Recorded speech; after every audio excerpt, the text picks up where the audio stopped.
Hello everyone, I am Suguna, Assistant Professor from Computer Science and Engineering Department in SNS College of Technology.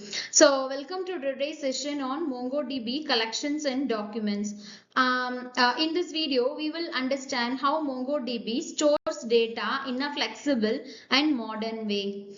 So, let me start with an icebreaker. So let me start with a very simple scenario. So imagine your college WhatsApp group. Okay. So I think you all have your college WhatsApp group for your class and for individual subjects like that. So you send message, photos, links, all different types of data, right? So messages different type, photo and links are different types. But how do applications store all these different formats in a one place? So that is a question mark, right? So that's where the collections and documents in MongoDB comes in. So let me explain this concept with the help of a problem statement. So our problem statement is, in a traditional database, the structure is fixed. Same column for all rows. Difficult to store, flexible data. But in real world application, we need different data formats, fast and dynamic storage. So traditional system struggles here with the traditional way of storing the data in table as row and column. It is very hard to fit to the other formats like phone, sensor data, user profile, all will have different types of data, right? So let me understand what is this user need, and let me first empathize that. So here the user wants application that will adapt to their data in their required format.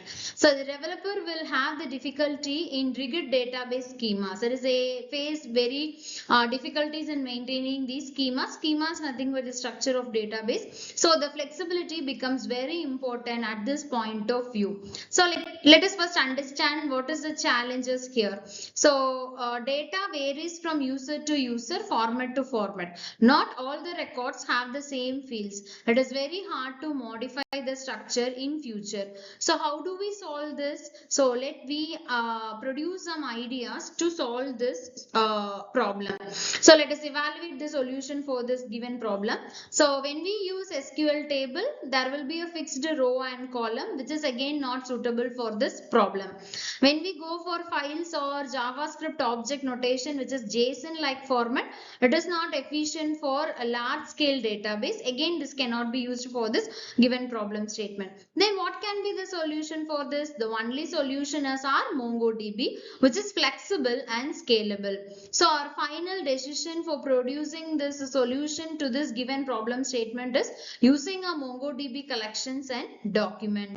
So let us understand two important terms, which is collection and document. Collection is similar to table in SQL. It stores multiple documents. Document, it is a single record. It is stores in a JSON-like format. What is the best part? Each document can have different structure.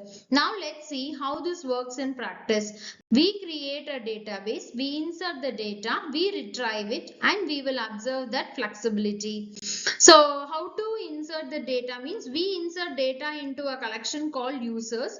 First a single user document, name, age, email, then multiple documents, some with only name and age, some with additional fields like grade. This shows the flexibility, no fixed schema. We can add or delete the columns or attributes in as per the user point of view. Next, how to read this data. Now we have to retrieve the data using a function called find.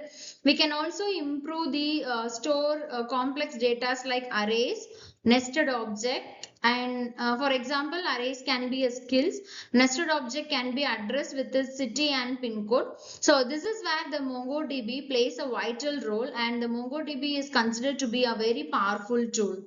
So what can be this prototype outcome means, it has a flexible data storage.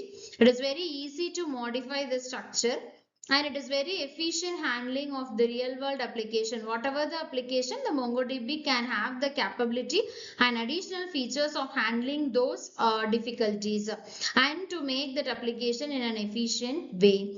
So these are some of the prototype outcome for when we use MongoDB in any places. Next, we look on to the application. Applications means where this MongoDB can be maximum used for getting the efficient result. First, we are using it in a social media apps in order to post comments, do a post or do an article or to make a feed or short reels to enter the user data there and all.